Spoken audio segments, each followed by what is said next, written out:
موبيليس معا نصنع المستقبل.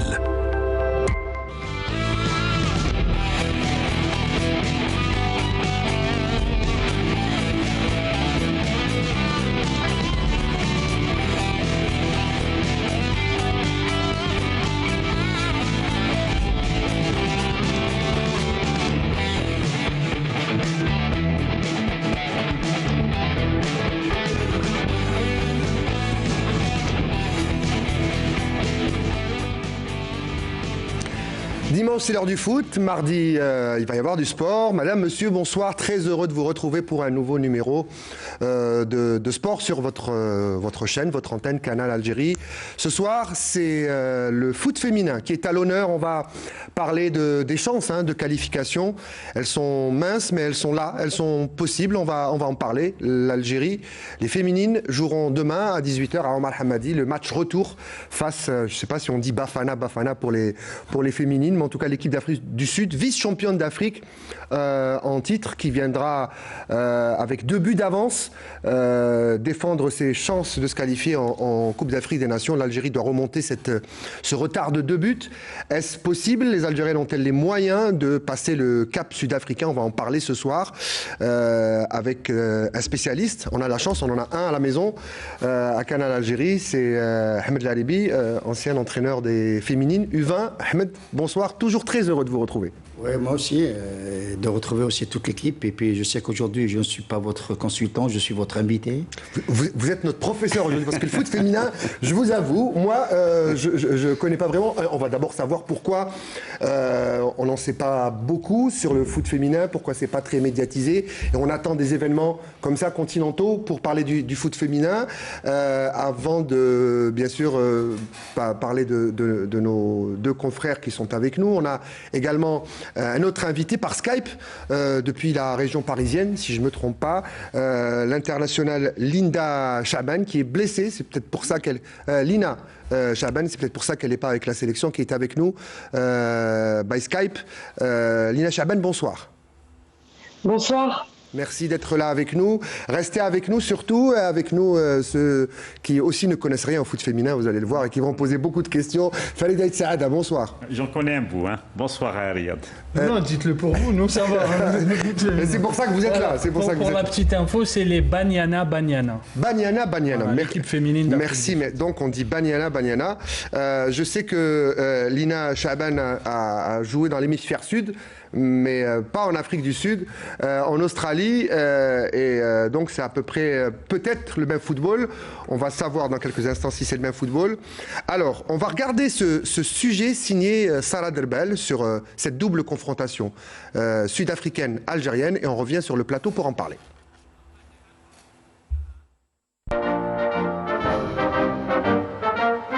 Battue lors de la première manche du 2e tour qualificatif disputé vendredi dernier en Afrique du Sud, la sélection algérienne féminine est appelée à refaire son retard pour pouvoir continuer son aventure en Coupe d'Afrique des Nations. La qualification à la phase finale de la 14e édition de la CAN semble difficile mais pas impossible pour Radia Fertoul et ses protégés qui ambitionnent de bien aborder cette rencontre ce mercredi à partir de 18h au stade Omar Hamadi de Bolorine. نسعى لهذا الشيء بالعمل وطبعا اللاعبات قلت لك احنا مازال ما خسرناش يعني التأهل مازال ما رانا عندنا فرصة دونك اللاعبات نظن هذه المقابلات. Nous allons bien nous préparer pour cette 2e manche. Les joueuses sont conscientes de la difficulté de la rencontre. Ça reste un match difficile, mais la qualification n'est pas perdue.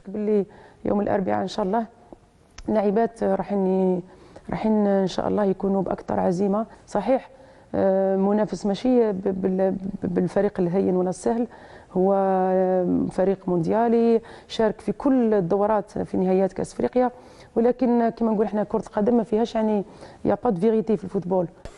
Une mission délicate pour une place à la CAN. Les Vertes restent déterminées à relever le défi face à des vice-championnes d'Afrique, plus organisées tactiquement et habituées à ce genre de compétition, puisque la sélection sud-africaine a atteint 5 fois la finale de la Coupe d'Afrique des Nations.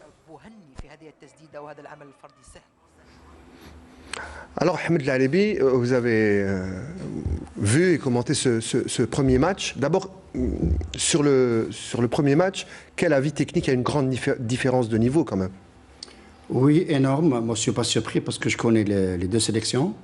Et puis, concernant le contenu de jeu qu'a proposé notre sélection nationale, c'est un contenu de jeu beaucoup plus à base défensive. C'est vrai que d'entrée, on a vu que cette équipe de l'Afrique du Sud, qui a aussi un bon contenu de jeu, basé beaucoup plus sur des attaques placées. Parce que nous, on est resté derrière, donc automatiquement, l'Afrique du Sud a effectué beaucoup d'attaques placées. Puis moi, j'avais pensé qu'au bout d'un quart de 20 minutes, notre sélection allait monter d'un cran et jouer en bloc médian. Elle ne l'a pas fait, donc ce qui veut dire qu'on est passé à... C'est-à-dire sortir un peu, quoi. Tout à fait, on n'est pas sorti, on a subi pendant tout le match. Et puis, ce qui est vraiment désolant, c'est que d'entrée, on avait senti que cette équipe, je parle de la sélection algérienne, elle avait opté pour un 3-5-2 en fonction du dispositif de la sélection l'Afrique du Sud qui était en 4-4-2. Et puis au bout d'un quart de 20 minutes, j'ai remarqué que le 3-5-2 est passé en 4-5-1. On a laissé uniquement la joueuse... 4-5-1, c'est un bus, quoi. On met le bus derrière. Ouais, c'est un bus qui est stationné. On met le bus derrière. En fait, mètres. ce que vous voulez dire, c'est que... moi, je vais être direct, hein, c'est du foot. Hein. Fertoul a joué derrière pour éviter la valise, quoi, pour essayer d'éviter d'encaisser le maximum de buts et pas trop tenter, parce que si on tente, on laisse des espaces et c'est assez dangereux par rapport au Sud-Africain. Oui, c'est vrai. Fertoul avait dit dans une de ses déclarations que on avait opté pour un dispositif défensif juste pour contrer cette équipe pendant une mi-temps. Alors que nous, ce que nous avons vu à travers le match, c'est que c'était les deux mi-temps, on est resté trop derrière. On a eu une occasion de Merrouche, après presque 10 minutes de jeu, un centre côté droit, que Merrouche n'a pas su marquer. Je dirais, c'était un petit peu le tournant du match parce que marquer d'entrée, ça aurait changé les données. Ça n'a pas été le cas. Ce plat du pied qui a complètement... oui, plat du pied. Et puis la trajectoire du ballon par rapport à sa position, c'était pas, si vous voulez, bien fait. Donc elle n'y croyait pas. Peut-être qu'elle n'est pas rentrée dans le match parce que je pense qu'il y avait 8 ou 10 minutes. Et puis, ce qui me désole, c'est que à chaque fois qu'on prenait le ballon, on ne le gardait pas. On faisait 2-3 passes et puis on perdait le ballon. Ce qui veut dire qu'il y avait beaucoup de déchets techniques dans le contenu de jeu. C'est ça qui a vraiment anéanti un petit peu les espoirs de cette sélection. Mais toujours est-il, nous avons demain une deuxième manche. C'est vrai que... Il faudra jouer différemment. Déjà, pour remonter 2 buts, il faut marquer 2 buts. Différemment, moi je vais parler sur le plan technique. Il y a une joueuse qui s'appelle Hafaf. Elle joue à Nice. C'est moi qui l'ai convoquée en U20. C'est une latérale gauche qui est très offensive, agressive. Parce qu'on a vu que Bara, qui joue à Centre, que j'avais déjà entraîné, n'a pas les moyens d'il y a 2 ou 3 ans. C'est une joueuse qui joue beaucoup plus sur son passé. On a vu que pendant tout le match, elle n'a pas dépassé la ligne médiane. Il n'y a pas elle, il y a aussi le latéral droit Belkhiter. Et puis ce que j'ai envie de dire que demain, il y a un espoir, il faut le jouer à fond. Il suffit tout simplement de marquer un but dans les 15 ou 20 premières minutes pour essayer de les déstabiliser. Mais il faut souligner, Riyad, que c'est une équipe qui sait jouer au ballon. Mais il faut, vous avez dit 15-20 premières minutes, marquer pour avoir le temps d'égaliser, c'est-à-dire marquer le deuxième but, mais surtout, il ne faut pas encaisser parce que... C'est ce que j'allais dire, il ne faut pas encaisser, mais pour ne pas encaisser, il faut être très vigilant. Mais l'essentiel, c'est de marquer parce que après cette équipe va jouer, si vous voulez, devant. Et puis, je pense que le terrain, plutôt le stade Amar Hamadi, il est très petit. Ça va avantager beaucoup plus cette équipe de l'Afrique du Sud parce qu'elle a un potentiel technique individuel hors norme. C'est une équipe qui manie très bien le ballon. C'est une sélection qui a une expérience. Quoique ce n'est pas l'Afrique du Sud il y a 2 ou 3 ans de cela. Ça a changé. Avant, ils étaient très puissants. Enfin, très puissantes, c'est des femmes. On parle d'abord de femmes footballeuses parce que la FIFA a dit que maintenant, il n'y a plus de joueuses de football. Il y a la femme footballeuse. Pourquoi femme footballeuse? Parce qu'à un moment donné, la footballeuse elle va s'arrêter et il ne va rester que la femme. C'est pour cette raison que la FIFA a dit que dorénavant, l'appellation c'est femme footballeuse. Vous savez, la FIFA elle ne dit pas toujours des choses sensées. Ce qui est sûr, c'est que footballeuse, c'est devenu un métier. oui, c'est un métier, oui. De professionnels. On a avec nous une professionnelle d'ailleurs qui joue en Ligue 1 française. Hein. Elle joue à Fleury FC. Lina Chaaban, je ne sais pas si vous nous entendez.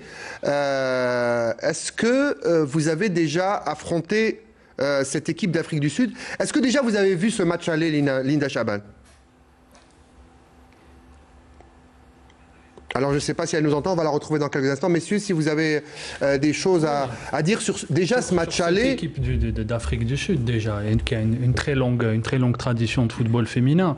Sarah Derbel le disait dans le sujet, 5 finales de CAN, mais c'est aussi 11 sur 13 éditions de la CAN. L'Afrique du Sud a 11 fois été dans le carré final. Ils ont été finalistes de la dernière Coupe d'Afrique des Nations. Ils ont participé. Bon, les Raids de l'Afrique, c'est le Nigeria. Hein, Nigeria, oui. Nigeria qui est 11 fois. C'est très simple. Il y a eu 13 éditions de la CAN. 11 ont été remportées par le Nigeria, 2 par la Guinée équatoriale. Ne cherchez pas longtemps dans le palmarès. Mais l'Afrique du Sud, en tout cas, a une très longue tradition. Sur la dernière CAN, justement, la Sud-Africaine qui a marqué le deuxième but, Gatana, était meilleure buteuse de la dernière CAN, meilleure joueuse également. Donc effectivement, il y a on est sur une génération qui est en fin de cycle, mais on est quand même sur une très grosse équipe, une très grosse cylindrée du football féminin africain. Farid. Oui, il ne faut pas s'étonner de cette performance, parce que déjà lors du tirage au sort, il y avait une bonne nouvelle, c'est que le premier tour, c'était le Soudan qui en était à sa deuxième participation seulement en éliminatoire de la Coupe d'Afrique. L'Algérie l'avait écrasé même à Alger 14-0 et tout. Mais la mauvaise surprise, c'est qu'après, il fallait affronter éventuellement l'Afrique du Sud. Si l'Afrique du Sud passait ce tour, il était évident qu'elle allait passer le premier tour. Et là, c'est ça la difficulté. C'est-à-dire, c'est comme si, voilà, vous êtes en éliminatoire direct. Pour prendre l'exemple des masculins, éliminatoire direct pour la Coupe d'Afrique, c'est comme l'Algérie, voilà, devait en tout préliminaire affronter le Sénégal ou l'Égypte ou la Tunisie, etc. C'est-à-dire une grosse cylindrée dès le départ. Et ça, c'est dommage, parce que l'Algérie a été très mal lotie sur le plan. Il y avait les 2 pires tirages possibles, c'était le Nigeria et l'Afrique du Sud. C'est tombé sur l'Afrique du Sud. À la décharge de la sélection nationale, il faut dire que le championnat féminin est à l'arrêt. Depuis déjà bien avant le Covid. On va en parler, en deuxième partie de l'émission. Il y a des circonstances atténuantes, mais quand même, je pense que l'Algérie aurait pu faire mieux. Et pour en revenir sur le match, par contre, et j'aimerais bien après avoir l'avis de Ahmed, on a aussi un peu été naïf. Parce que quand on encaisse dans les 5 juste avant la mi-temps, c'est le pire des moments. On le dit avant souvent. De venir à Ahmed, je ne sais pas si on a retrouvé Lina Chaaban. Est-ce que vous êtes avec nous? Alors, je ne sais pas si on vous entend. Vous nous entendez? Oui, je vous entends. Alors, on parlait de ce match aller. Est-ce que vous avez vu le match aller en Afrique du Sud? Oui, j'ai regardé. Alors, on est bien curieux de connaître votre analyse de ce match, la différence. Qu'est-ce qui a fait la différence? Hormis peut-être la sortie hasardeuse de la gardienne sur le premier but. Après, l'équipe de l'Afrique du Sud, c'est une grosse équipe. C'est une grosse équipe, il faut savoir. Donc c'était déjà un match pour moi, c'est une grosse bête entre guillemets. Donc après voilà, pour moi ils ont voulu jouer défensif et partir en contre-attaque. Après on a eu très peu d'occasions, mais le peu d'occasions qu'on a eu, fallait être efficace. On aurait pu tuer peut-être le match. Après voilà, c'est vrai que c'est dommage parce que comme précédemment. Il a pu le dire, on a encaissé un but juste avant la mi-temps. Et ça, c'est très, très, très dur mentalement. Alors, vous dites on a joué défensivement. C'est vrai que peut-être Fertoul, la coach nationale, a peut-être voulu limiter les dégâts lors de la première manche en jouant derrière. On a même parlé de bus derrière, vous connaissez l'expression. Est-ce que le fait de jouer derrière, ça annihile complètement des chances de se créer des occasions? Et en même temps, si on prend des risques avec une équipe comme l'Afrique du Sud, on le paye cash. Honnêtement, je pense que déjà l'Afrique du Sud, on ne peut pas aller à l'aventure et il faut un bloc déjà très compact. Donc pour moi, jouer défensivement, c'est pas pour autant qu'on joue défensivement qu'on ne peut pas gagner un match. On peut jouer défensivement et après, sur le peu d'occasions qu'on va se créer, être efficace devant. Alors vous êtes milieu récupérateur, c'est-à-dire que votre rôle, c'est un peu l'essuie-glace, essayer d'aller chasser les ballons pour relancer. Ahmed Laribi, dans son analyse, a dit, quand on récupère le ballon, on n'avait pas cette capacité de le garder suffisamment longtemps pour les relances et pour se créer des attaques, contrairement aux Sud-Africaines. Qu'est-ce qui pourrait faire la différence au match retour? Pour moi, au match retour, déjà, c'est Stade Omar Hamadi, c'est un peu plus petit, c'est du synthétique, c'est différent. Pour moi, déjà, j'y crois, pour commencer. Ensuite, il faut vraiment qu'un match, vraiment, ça se gagne aussi au mental. Donc, je pense que quand les filles elles vont rentrer sur le terrain, si déjà elles ont la arme, elles ont envie et elles y croient, déjà, il y aura des choses de nos côtés. Pardon. Alors, après, pour le reste, il faut vraiment beaucoup de mouvements. L'Afrique du Sud, c'est une très très bonne équipe, donc il faut énormément de mouvements et de solutions pour pouvoir procurer des actions, tout simplement. Ahmed Laribi, beaucoup de mouvements et des solutions. Mais aussi, quand on n'a pas beaucoup, quand on a 1-2 occasions sur un match, il faut les mettre au fond. Bien sûr, c'est ça le football, il faut être très, très efficace. Et puis la jeune femme, elle parle de mental, c'est vrai, parce qu'on a encaissé les 2 buts, si vous voulez, dans les dernières minutes de la première mi-temps. Et puis dans les dernières minutes de la deuxième mi-temps, ce qui veut dire que... Les plus mauvais moments d'un match. Oui, c'est rageant, parce qu'on n'avait pas le droit de revenir dans le match. C'est ça le football. Et puis j'ai envie de parler de la concentration. J'espère que demain, nos joueuses vont être très, très concentrées. Et puis j'ai envie de voir quelle est l'option que va prendre Fertoud Radia. Parce que, ayant déjà vu ce premier match et connaissant le contenu de jeu de cette équipe de l'Afrique du Sud, j'ai envie que demain, parce qu'il y a des failles dans cette équipe de l'Afrique du Sud, les failles que moi j'ai décelées, c'est beaucoup plus sur les côtés, c'est les latérales droite et gauche sont un peu lentes, c'est vrai qu'elles ont un potentiel offensif, mais il y a beaucoup d'espace qui vont se créer derrière. J'espère que Fertoul va faire attention à tout cela pour essayer de mettre des joueurs sur les côtés qui sont bons dans la percussion, qui sont bons dans le 1 contre 1, pour essayer de déstabiliser cette défense de l'Afrique du Sud. Parce que j'avais dit tout à l'heure que c'est vrai, elle a un contenu de jeu, mais toute équipe au monde, quel que soit son rang, il y a toujours des failles qu'on peut déceler. Donc ces failles, il faut les mettre en pratique. Elle s'est exprimée hier, la sélectionneur nationale Radia Fertoul, et elle a dit justement que la plus grande partie du travail de cette préparation du match de demain, c'était sur l'aspect mental. Qu'elle a insisté là-dessus. Justement, c'est ce qu'on disait, hein, quand on encaisse à des moments comme ça, en fin de première mi-temps et en fin de match, ça, c'est moralement, même Lina nous le disait. Donc la sélectionneur a insisté là-dessus. Et de toute manière, demain, il n'y aura pas le choix. Il faudra jouer et aller marquer ses buts. Il y a la grinta, il y a l'envie. Bon, c'est important, l'envie. Maintenant, il faut aussi les capacités de passer cet écueil. Quelles sont, Ahmed, les qualités de cette équipe algérienne? Quelles sont les qualités qui peuvent nous faire déséquilibrer cette équipe sud-africaine? Sur le plan de qualité... Sur le plan technique. Technique individuelle, nous avons de très bonnes joueuses. C'est vrai qu'elles opèrent dans le championnat français. Il y a une équipe, une joueuse qui s'appelle Boudaoud qui joue alors à Marseille. Il y a Hafaf que j'ai cité tout à l'heure qui joue à Nice. C'est vrai que demain... En fait, on a un latéral droit qui joue à Nice chez les garçons et un latéral gauche qui joue chez les filles à Nice. C'est une excellente joueuse que j'ai déjà entraînée. Je dirais tout simplement que pour le match de demain à Riyad, le plus important c'est d'avoir un dispositif d'abord qui sait jouer quand on a le ballon et quand on n'a pas le ballon. Parce que l'Afrique du Sud va essayer d'abord d'entrer, de jauger un peu le second match. Et puis ils ont des joueuses au milieu de terrain et en attaque qui manipulent très bien le ballon. J'ai dit tout à l'heure, au risque de me répéter, ils jouent bien dans le 1 contre 1. Espérons que derrière, les 4 défenseurs ou 3 défenseurs que va utiliser Fertoul vont être très vigilantes, ne pas commettre d'erreur, parce qu'à chaque erreur, vous allez la payer cash. Et c'est vrai, tout à l'heure, Mahmoud a parlé de mental. C'est vrai, quand on parle de mental, mais dans le foot féminin, c'est un petit peu exceptionnel. Il y a le mental et puis il y a cette capacité que les filles n'arrivent pas, si vous voulez, à mettre en place, parce que déjà 2-0 dans la tête, c'est un peu lourd. Maintenant, imaginez un petit peu que d'entrée, l'Afrique du Sud va marquer un but. Ça sera mal parti. Vous parlez de l'émotionnel, ça veut dire qu'on peut en prendre un coup derrière la tête. C'est vrai, vous me tendez la perche, Riyad.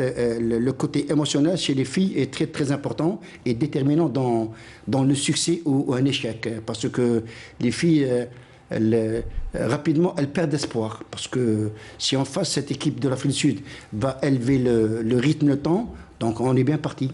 Ici, c'est la parité. Hein, donc moi, je vais direct poser la question à Lina Chaben. Est-ce que les filles prennent un coup au moral plus vite que les garçons? Vous parliez tout à l'heure, lors de votre dernière intervention, sur le mental et l'envie de cette équipe d'aller au bout. L'envie, c'est aussi une force mentale d'aller au bout de ces 90 minutes et de ne pas lâcher, de ne rien lâcher. Répondez non, s'il vous plaît. Est-ce que les garçons... C'est une très bonne question. Personnellement, moi, mon équipe et moi, on a déjà été menés au score. Et on a réussi à revenir au score. Je pense peut-être pas que c'est plus peut-être une question d'expérience. C'est-à-dire des personnes qui vont évoluer dans un certain niveau et qui vont vivre certaines expériences vont peut-être plus être amenées à encaisser et à réagir entre guillemets d'une bonne façon. C'est les aléas du direct. Je vais vous poser la question un peu plus directement. Est-ce qu'il y a des joueuses dans cette équipe qui ont plus d'expérience que d'autres et qui peuvent, en cas de difficulté pendant le scénario du match, ici, parce que moi je parle d'émotion et de stress collectif, je ne parle pas d'émotion individuelle. Est-ce qu'il y a des joueuses dans cette équipe qui peuvent hisser le collectif vers le haut en cas de difficulté? Bien sûr, parce qu'il y a des filles qui ont déjà joué des CAN, qui ont déjà joué dans des championnats assez élevés, qui ont vécu peut-être des demi-finales de Coupe de France, donc qui ont déjà eu cette certaine peur ou ce certain stress. On va appeler ça la pression du haut niveau. Exactement. Il y a des leaders techniques et il y a aussi des leaders dans le comportement, dans le jeu. Ils vont encourager. Donc voilà. Mais bien sûr, il y en a, bien sûr. Alors, je voulais poser une question. On en avait discuté avec Mahmoud hier, je crois. On voit dans le football mondial, on parlera dans la deuxième partie du foot féminin en Algérie et dans le monde, il y a des joueuses comme la brésilienne, je crois, qui a été élue plusieurs fois meilleure joueuse du monde. Si je ne me trompe pas, je suis un peu... 42 ans. Qui a 42 ans. Techniquement, il y a des joueuses qui manient bien le ballon, mais les gardiennes de but reçoivent souvent des buts gags. Je parle même du haut niveau, même en Coupe du Monde. Est-ce que c'est pas un risque à prendre? On a vu des Sud-Africaines très puissantes. Ahmed qui frappe de loin, des frappes lourdes, puissantes. Est-ce que le danger ne peut pas aussi venir de là? C'est-à-dire, excusez-moi, des risques de frappe de loin, parce que souvent on a vu dans le football féminin des gardiennes qui ont des difficultés sur parfois des buts gags, des balles venues de loin et surprenantes. Sur le match aller, on avait un super barré de la gardienne algérienne, mais est-ce que c'est pas aussi un risque avec des joueuses sud-africaines qui tentent souvent de loin? En fait, déjà, je voulais souligner par rapport à ça, moi qui joue en France, le problème qui est souligné, c'est que malheureusement, au niveau des gardiennes, il n'y a pas de réelle formation chez les jeunes. Ça veut dire que les gardiennes, elles s'entraînent avec tout le monde. C'est très important ce que vous dites. Ça veut dire que le poste de gardien féminin, c'est pas un poste spécifique avec une formation spécifique? Voilà. Maintenant, à partir de... ça fait très peu de temps où ils ont mis en place, les clubs et les centres de formation, des spécifiques où, par exemple, 3 fois dans la semaine, la gardienne va aller s'entraîner et va faire des spécifiques gardiens. C'est pour ça qu'il y a ce retard, je pense. Après, pour moi, dans tous les cas, les gardiennes féminines, en fait, comment dire, je ne vais pas dire qu'elles sont moins fortes que les garçons, mais en tout cas, voilà, elles ont ce retard-là. Donc, il faut tenter de loin, que ça soit, si l'Afrique du Sud, elle peut tenter, nous, l'Algérie aussi, on peut tenter. C'est bien, c'est une belle mentalité aussi, c'est-à-dire comme elle tente, les Algériennes aussi peuvent tenter. Bien sûr. Pardon, je vais y arriver. Ahmed Al-Haribi, maître Yoda, le gardien du temple, Abdelnour, a aussi du boulot et il peut peut-être, pourquoi pas, c'est un filon aussi, la formation des gardiennes dans le football national. Oui, maintenant, être entraîneur des gardiens de but... je parle je parle du poste, hein, vous avez compris. Sais, oui. Parler de l'entraîneur des gardiens de but, soit féminin ou garçon, c'est devenu d'abord un métier, une spécialité.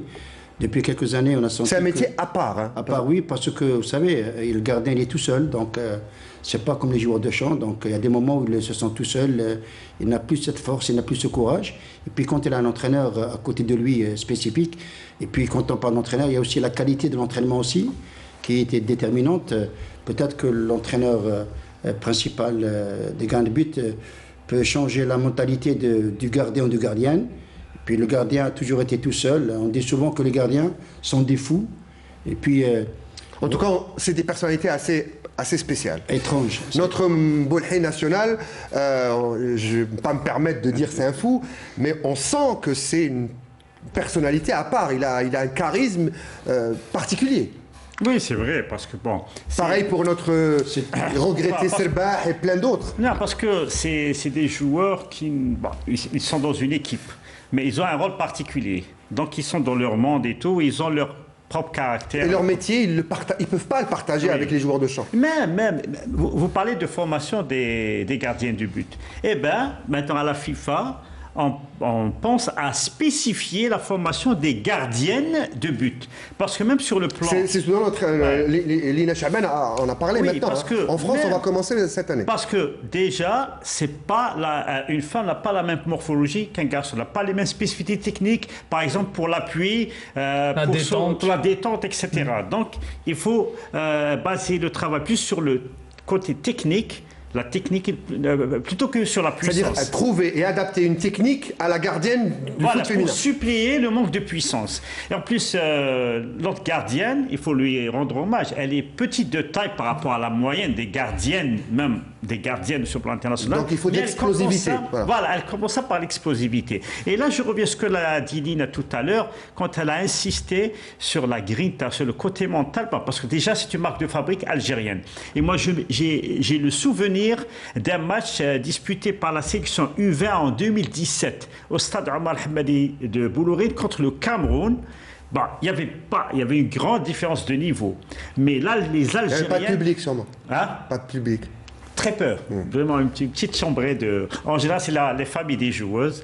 Eh bien, l'équipe avait tenu 34 minutes, si vous dire ça, 34 minutes avec la grinta, en tenant tête à l'équipe adverse, en défendant. Certainement très athlétique, les Camerounais. Mais après, elles ont failli sur le plan physique. Mais déjà, la grinta, c'est importante pour s'imposer, comme quoi on est présente. On ne va pas se laisser bouffer. Et ça peut jouer. S'il y a la grinta et l'efficacité dans la première demi-heure, ça pourra faire douter les Sud-Africains. Alors, dernière question avant de passer à la deuxième partie. Elle sera pour vous, Ahmed, et pour notre invité par Skype, Lina Chaban, milieu de terrain de la sélection, qui est blessé actuellement, un ligament croisé, c'est ça hein?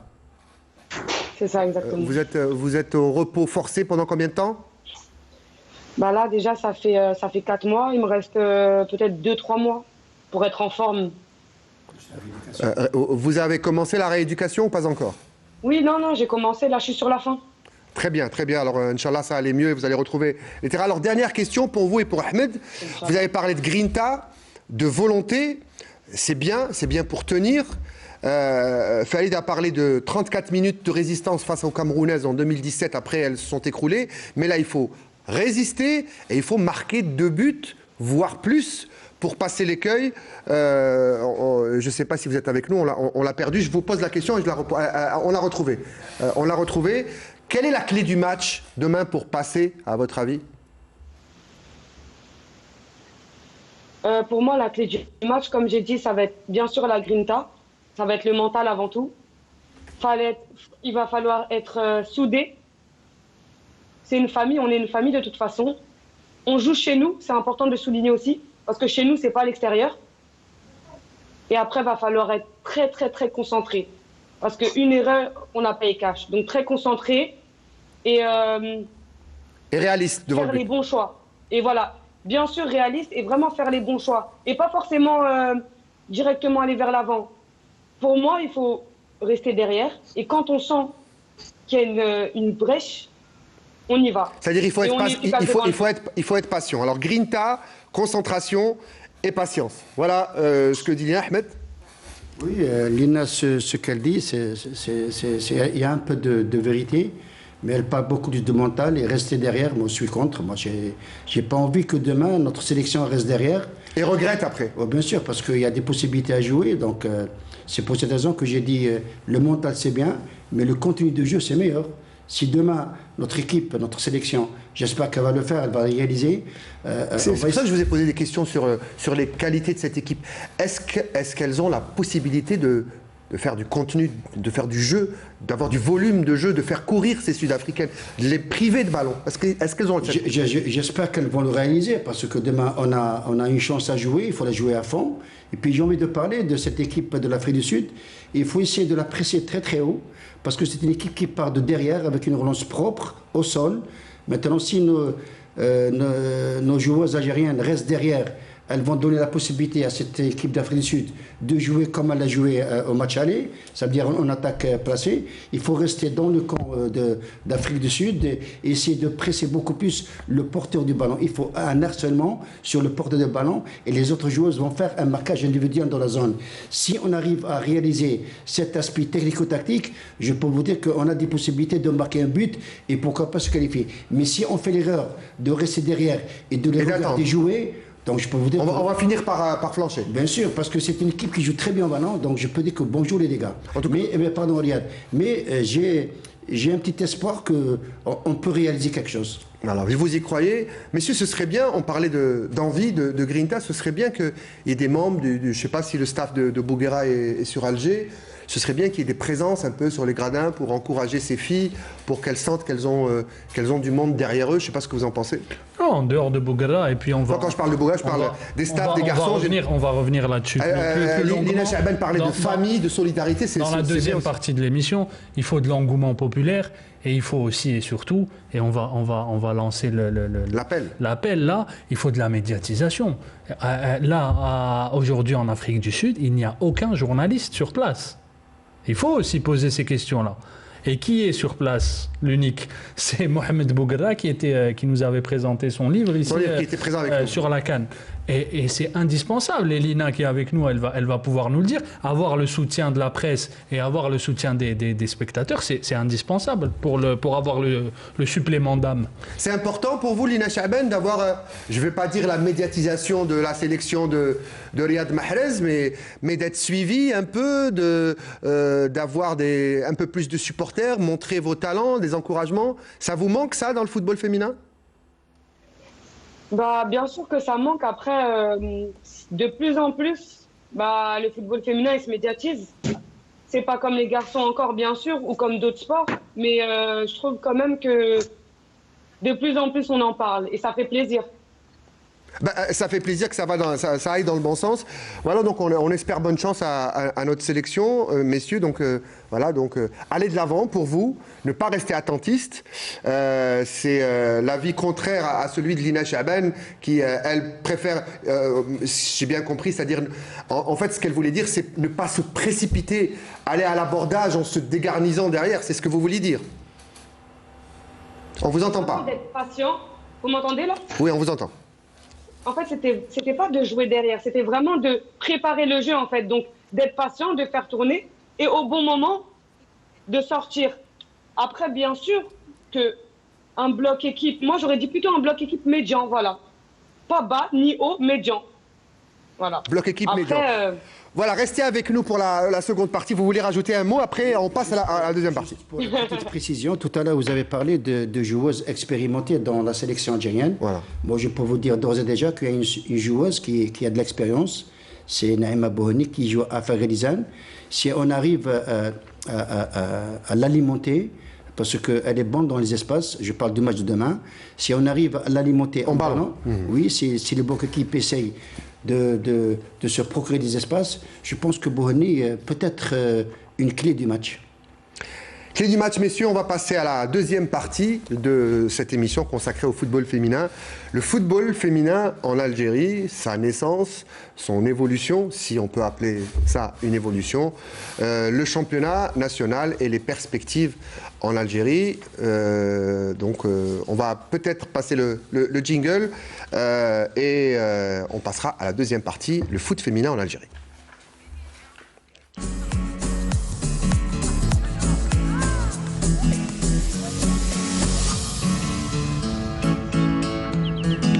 Créé le 8 mars 2010, ce club féminin, dirigé d'une manière exemplaire, détenteur de plusieurs titres dans différentes catégories, et ce, grâce à un travail de longue haleine élaboré par l'ensemble du staff. On est nommé club formateur. Donc au sein de la petite catégorie U13, on a eu la chance de participer au tournoi initié par la FAF, dont la première place est revenue au CFA à Akbou.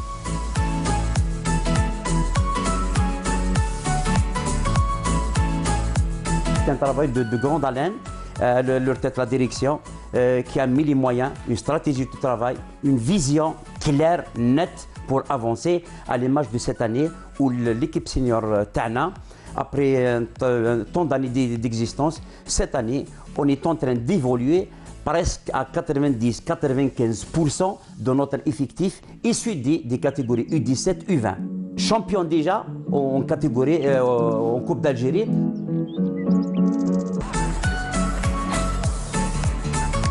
L'objectif de l'administration et du CFA d'une manière générale, c'est former des joueuses pour l'équipe nationale et pour le CFA. Et comme vous l'avez compris, la formation au sein du club commence dès le jeune âge. Nous nous sommes donc rapprochés pour voir les plus jeunes.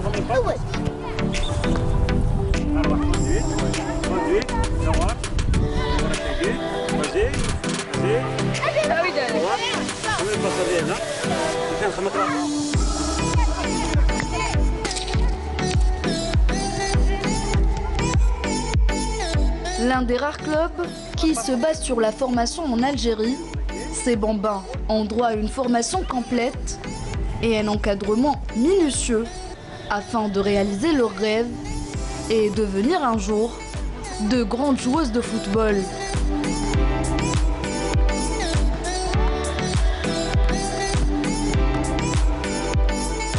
من بين السبور كاع حبيت الفوتبول والفوتبول مليح للصحة وحبيت كي نكبر ان شاء الله نولي فوتبالورز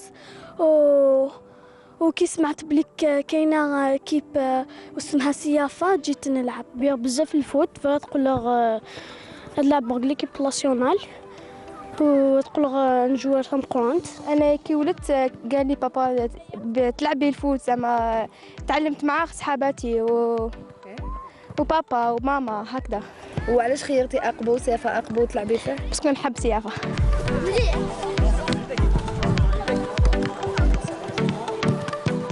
كي كنت صغيرة قال لي بابا دخلي الكلوب تاع فوتبول ولا شغل كلوب هكا. قلت له ايه، قلت له واش تحبي تدخلي؟ قلت له سيافا. علاش سيافا؟ باسكو راني نشوف في لاباج تاعهم ونشوف باللي يعرفوا يلعبوا ونتفرج كاع لي ماتش تاعهم هنايا وعلاش دخلت حبيتها. كل واحد ياخذ تسمى الفئه تاعو ويخدم معاهم.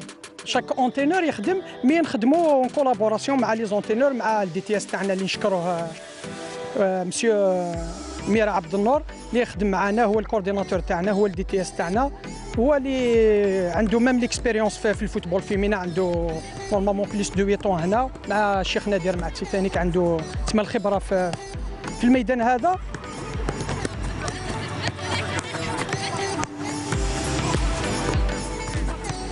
Voilà donc sur ces images qu'on voulait lancer cette seconde partie. On a voulu prendre pour exemple ce club formateur d'Akbou dans la wilaya de Béjaïa qui se situe un peu entre Sidi Rich et Béjaïa. Oui. Non, avant CDH. Non, mais c'est à côté de CDH. À côté de CDH. À côté de CDH, c'est ce que je voulais dire. Mais avant de parler de formation de club, je voulais d'abord poser une question. Le foot féminin, ça a commencé quand, Ahmed, en Algérie? Le foot féminin, d'abord, je vais dire une chose. La création du premier club de football féminin, c'était en 1975, c'est le COST de Tiaret. Ah, Tiaret. Je pensais que ça a commencé chez lui, à Arbou, Mahmoud, mais finalement, ça a commencé chez moi, à Tiaret. D'accord. Vous menez 1-0. Non, et encore, Mortar a d'autres infos, je crois. Il nous a donné tout à l'heure, c'est une bonne information. Alors, Mortar, il dit que le football national féminin a démarré en Algérie en 1971. Donc, c'est bon à savoir. Mais c'est beaucoup plus militaire. Ah, d'accord. Nous, on parle de football. Pardon, je continue. C'était entre deux écoles, c'est ce que me dit Morta, entre deux écoles militaires en 1971. Le sport militaire qui a toujours été une locomotive, mais en termes de club, hein, le premier club, c'est le doyen des clubs, quoi, le club de Tiaret féminin. Et puis en 1974, il y a eu la création de la JS Kabylie, à l'époque entraînée par Naïm El Awadi. Et puis en 97, le MJS, le ministère... 94. Pas 74. Pas 74. Parce que 74, elle n'était même pas encore joueuse de foot. Excusez-moi. Et puis en 1997, le ministère de la Jeunesse et des Sports a instruit tous les DGS de former un championnat national. Et puis il y avait un tournoi qui s'est déroulé à Annaba en 1997. Et puis je reviens légèrement, Ria, si vous me permettez.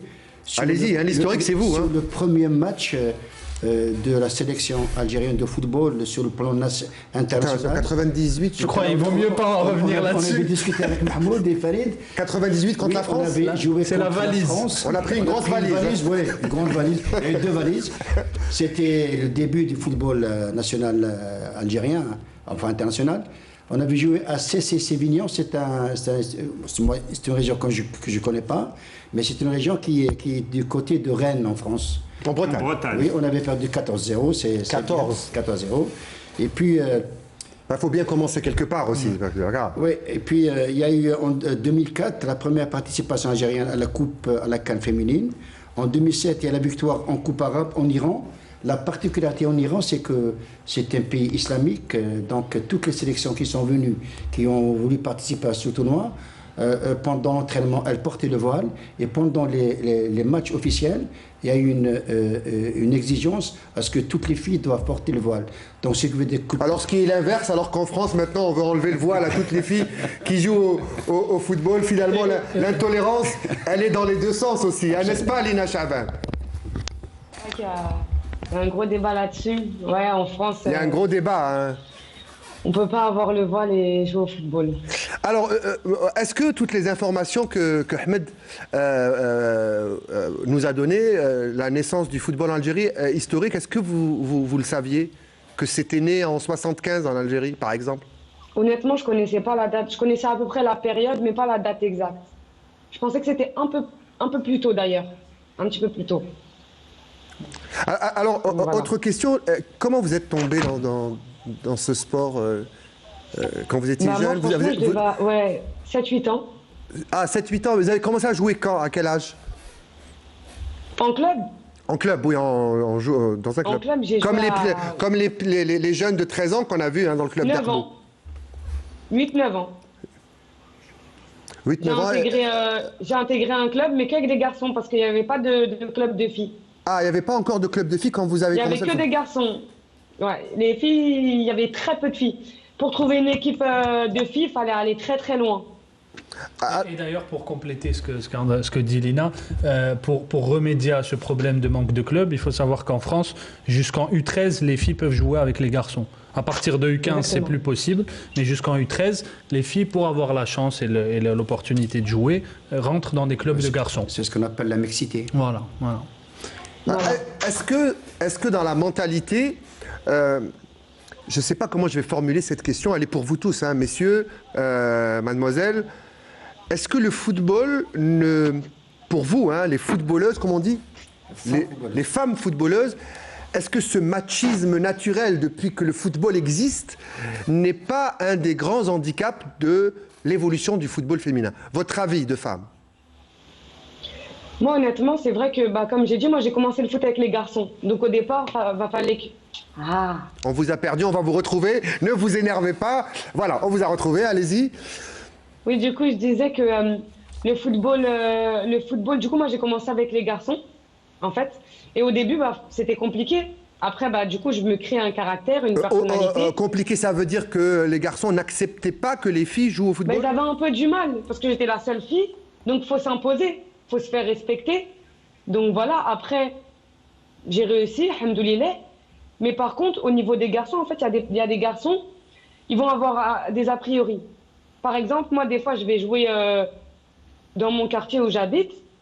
Déjà, ça, c'était avant. Et au début, ils te regardent, ah, c'est une fille, ah, elle joue pas bien, elle sait pas jouer. Après, quand tu joues sur le terrain, là, ça change la donne. C'est tout. En fait, il faut toujours prouver. Il faut prouver. C'est pareil pour tout le monde, je vous assure. Hein, il faut prouver pour gagner sa place.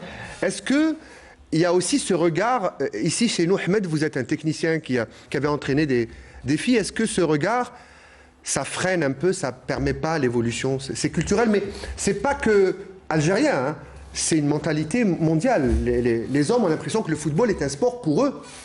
Oui, c'est vrai, mais... Vous me dites si je me trompe. Hein. Non, c'est une très bonne question. Je vous remercie de l'avoir posée.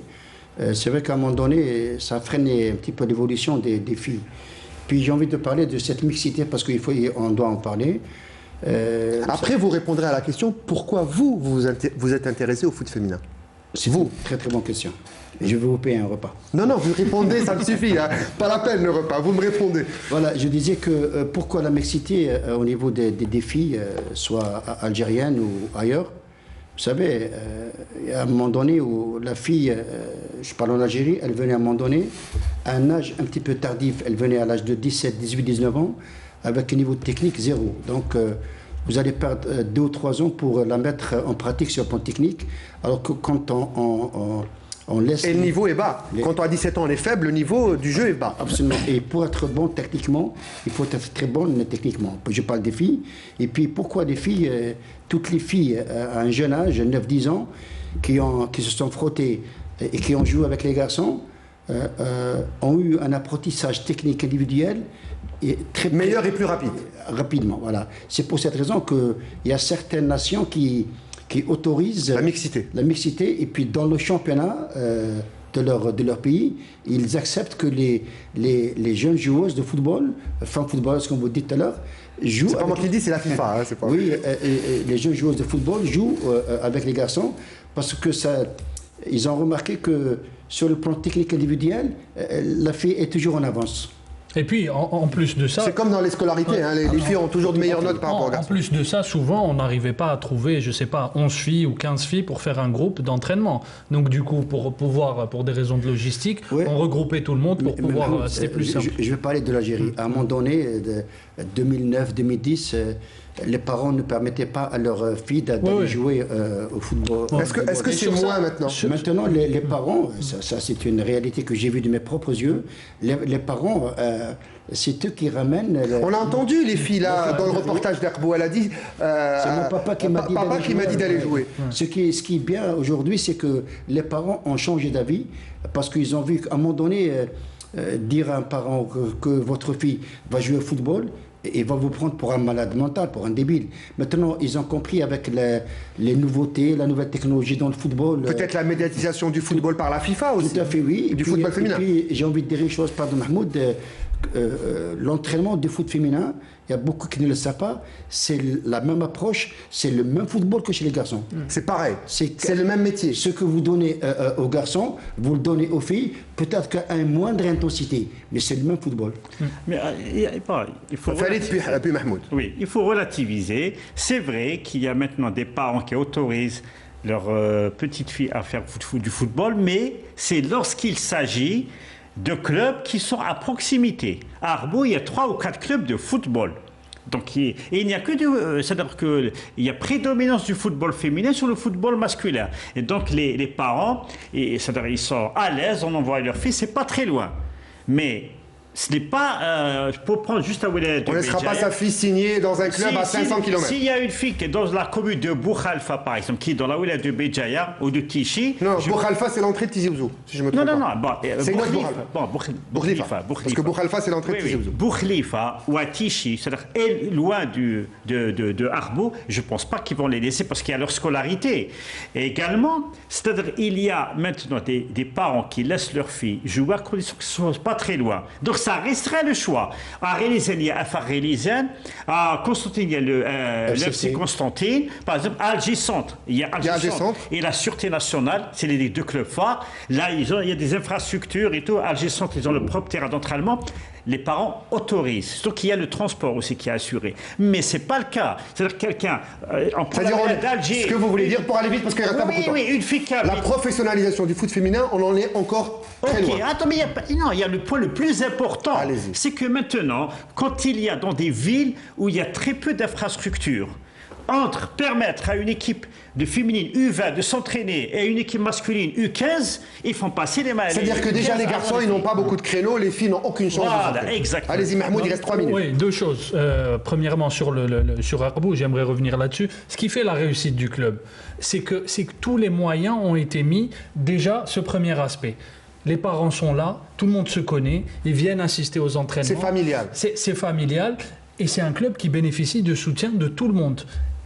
Et, point important, des entreprises de la région qui financent. Je pense à Soumam, je pense à Ifri. Pas de pub, s'il vous plaît, mais on a compris. Oui, mais on a compris. Des boissons, des marques de boissons, etc. Juste à côté, qui financent. Et le club, arrivé à un certain âge, la professionnalisation, elle passe par quoi ? Il loge les joueuses, il les prend en charge. C'est-à-dire qu'il y a des entreprises, j'ai compris, des entreprises citoyennes de leur région qui aident l'épanouissement. Et le club, la professionnalisation du club passe par l'hébergement des joueuses, leur transport, la prise en charge de tout ça. Maintenant, sur la dimension sociale, et je finirai là-dessus, on parlait des parents. Effectivement, il y a une avancée. De plus en plus de parents se disent que qu'on peut envoyer ses filles pratiquer le football, etc. Mais, et j'ai eu l'occasion de discuter avec des joueuses au sein du club, le problème se pose au moment où les filles se marient. Souvent, c'est le papa est d'accord, le mari non. Souvent, l'époux a du mal et n'a pas envie ou préfère avoir sa femme avec lui, passer du temps avec elle. Voilà. Alors, pour terminer rapidement, il ne reste pas beaucoup de temps, mais je voulais poser cette question. Votre avis sur le niveau technique de notre championnat, qui est à l'arrêt, le championnat féminin, et quels sont les obstacles qu'on doit, ou les barricades qu'on doit casser pour essayer de faire évoluer ce sport? Voilà, les tabous aussi peut-être. Oui, je vais être direct. Je vais parler d'abord de la formation des entraîneurs. Moi, j'ai fait des recherches sur le plan statistique sur tous les clubs du foot féminin senior, U20, U17, et je suis descendu jusqu'à U15. Je me suis aperçu que la formation des entraîneurs, c'est une formation de stage beaucoup plus de courte durée. Alors que dans l'entraînement de la fille, de l'athlète féminine footballeuse, il faut un entraînement étudié, un entraînement planifié, un entraînement scientifique. Alors à un moment donné, j'ai vu que certains entraîneurs faisaient n'importe quoi au niveau des séances d'entraînement. Le contenu, je vais dire... les entraîneurs font n'importe quoi parce qu'ils sont eux-mêmes pas bien formés? Tout à fait, oui. Alors, parce que là, c'est le... En fait, le problème, c'est les formateurs. Est-ce qu'on a de bons formateurs? On n'a pas... Le formateur, c'est un métier. Donc, au niveau des garçons, on ne l'a pas. Donc, comment voulez-vous l'avoir au niveau du foot féminin? Ce que je veux dire, Riyad, c'est que la Ligue, elle est aussi complice. Il y a aussi... Je ne veux pas parler des gens. Je veux parler des non, faites-nous juste un état des lieux. Oui, un état des lieux. Je veux parler des structures techniques en Algérie. C'est que dans le football féminin, je dis bien football féminin, les entraîneurs n'ont pas été formés. Il n'y a pas de recyclage, il n'y a pas de séminaire. Il y a certains entraîneurs, ils entraînent les filles avec des séances et des contenus il y a 10-15 ans. Maintenant, c'est révolu. L'entraînement aujourd'hui, il est beaucoup plus technique, il est beaucoup plus étudié. C'est plus l'entraînement qu'il y a 10-15 ans. C'est pour cette raison que le niveau technique algérien est, si vous voulez, je vais dire passable, pour ne pas dire... pour pas dire... Voilà, en dessous de la moyenne. Et puis, je vais terminer par ça, parce que je sais que l'émission va se terminer. Elle est terminée. La problématique des clubs algériens foot féminin, c'est beaucoup plus la période transitoire. C'est quoi la période transitoire? C'est entre le dernier match de la phase retour et avec la première reprise du championnat. L'intersaison. Oui, oui, on dit que la période transitoire, autant elle est courte, autant elle est bonne pour la reprise de la... C'est-à-dire qu'il ne faut pas beaucoup de temps entre la fin de l'exercice et l'exercice prochain. Alors que chez nous, je vais vous surprendre tous les trois, la période transitoire, elle dure entre 3 et 5 mois. Il n'y a plus de football. Merci beaucoup. Dernière info. Rapidement, parce qu'il reste plus de temps. C'est aujourd'hui, ça s'est passé aujourd'hui et ça en dit long. La Cour fédérale américaine a condamné aujourd'hui la Fédération américaine de football à, premièrement, égaliser les salaires des hommes et des femmes, et deuxièmement à 24 millions de dollars de dommages et intérêts. Ça fait sourire notre invité par Skype. Je ne sais pas si vous avez les mêmes salaires que les garçons en France. Un dernier mot, le dernier mot il est pour vous parce que c'est le foot féminin. On va vous laisser vous terminer. On parle du foot en Algérie, du football, vous êtes joueuse de l'équipe nationale. Qu'est-ce que vous souhaiteriez pour l'évolution et la progression du football en Algérie, hein, je ne parle pas de là où vous vivez, où vous jouez en France, mais ici en Algérie, un appel aux instances sportives, à la fédération? Ce qui serait bien vraiment, c'est qu'il y ait de réels centres de formation pour les jeunes filles aussi. Et les structures nécessaires avec aussi les formateurs et les entraîneurs aussi compétents. Ce que disait Ahmed Alibé, tout à fait. Ouais, c'est important. Compétents. Et voilà, avec une certaine rigueur dans les entraînements, pourquoi pas s'entraîner tous les jours aussi? Voilà, c'est-à-dire en faire un vrai métier, le football féminin. On va retenir centre de formation et formateur. Merci d'avoir été avec nous ce soir, Lina Chaabane. Prends rétablissement, Inch'Allah. Merci Ahmed. Pour tous ces enseignements sur le foot féminin. Je ne commenterai plus le foot de la même manière. Merci Mahmoud. On attend l'invitation au dîner. Hein. Vous on attend le repas, l'invitation, et on attend aussi vos gâteaux, Mahmoud, hein, qui étaient au lieu saint, Inch'Allah, Maqboula. Et merci Khalid. Merci à vous. Merci à tous. Merci à notre rédacteur en chef, Mokhtar Hamani, qui n'a jamais été aussi bruyant dans une oreillette que ce soir. Merci à tous. On se retrouve mardi prochain. Bonsoir.